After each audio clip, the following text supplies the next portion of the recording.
again, and welcome back to the Bible Project podcast.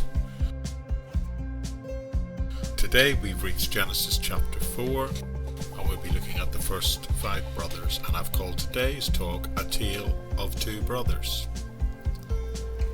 Now you'll find the transcript for the text of this podcast in the episode notes of any version of the audio version of the podcast wherever you happen to have downloaded it from.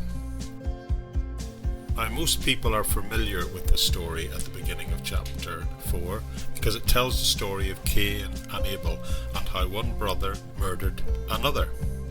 But did you know that after Cain kills his brother Abel, the story just keeps going? And what follows in the rest of the chapter is also a tale of two brothers, but this time it's Cain and Seth. Now, over the next few podcasts, I shall not only be looking at the starting point and the murder of Abel, but I will also continue by looking at the ongoing story of Cain and Seth.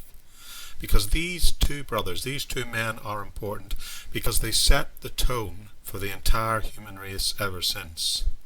In fact, I believe it's not too much to say that all of us, in one way or another, are like one of these two brothers, all human beings. Not just males, all human beings in some sense are like one of these two brothers. So let's look at the starting point, the opening tale of the first two brothers. Genesis chapter 4 verses 1 and 2 says this: Adam loved his wife Eve, and she became pregnant and gave birth to Cain. She said, "With the help of the Lord I have brought forth a man." Later she gave birth to his brother Abel. Now Abel kept flocks and Cain worked the soil. So in the introduction to the chapter it says Adam has marital relationships with Eve, and she conceives, and they have a child, and they call him Cain. Then in verse 2 it says she has another son, and his name is Abel. Now Abel, we are told, as it said, is the keeper of sheep, and Cain is said to have worked the soil. So Abel, to use the modern terminology, Abel was a shepherd and Cain was an arable farmer. Now, it's important to note there's nothing inherently wrong with either of those occupations. We need farmers to raise food for our families, and animals are raised not just for food, but at that time for skin to make clothing.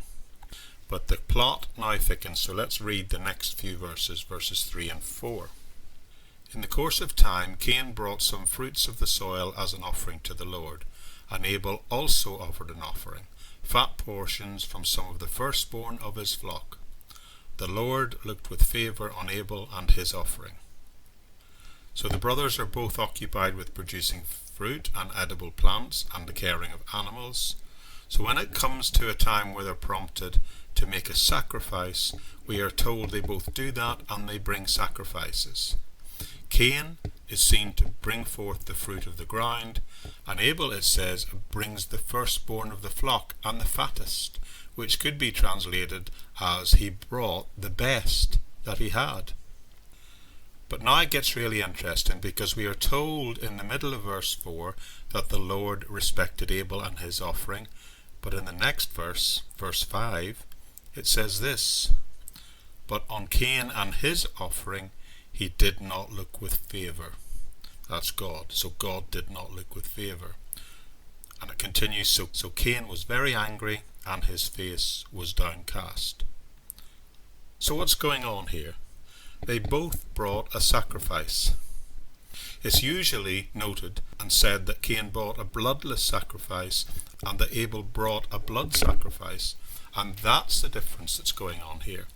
And that view, I believe, is correct, and I shall expand upon it later. But I think there's also something else going on here. I think in the book of Hebrews it helps explain this for us in some detail. Hebrews chapter 11 verse 4 says this: By faith Abel brought God a better offering than Cain did. By faith he was commended as righteous when God spoke well of his offerings. And by faith Abel still speaks, even though he is dead. Interesting. It seems in order to exercise faith, you have to believe what God has told you and then act upon it. God spoke, and Abel trusted God and believed what God said, and he brought the appropriate sacrifice. And Hebrews tells us because of this, he was declared righteous. But Cain decides to do it his way. Cain thought, I'm not going to do this God's way, and thinks I'm going to give up the sacrifice that I want to give up. Now, what's fascinating about this to me is that he was doing something religious. Cain said, I'm going to worship God. So in a sense, the bringing of the sacrifice was an act of religious worship, but he was saying he was going to do it my way, his way, not God's way. And with that in mind, we will pick up the story next time.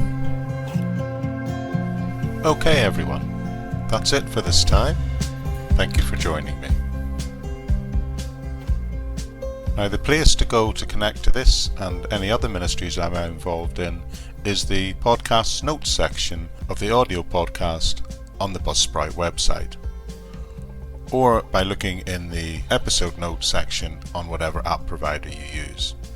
Within that you'll not only find the transcript of each talk, but you'll also find links to all the ministries and the way to connect with us, including the Facebook page, my YouTube channel, and links both to this, the daily podcast, and the Living in Faith Everyday podcast, which is a weekly roundup of all the various Bible study and talks that I'm doing over the period of the preceding week.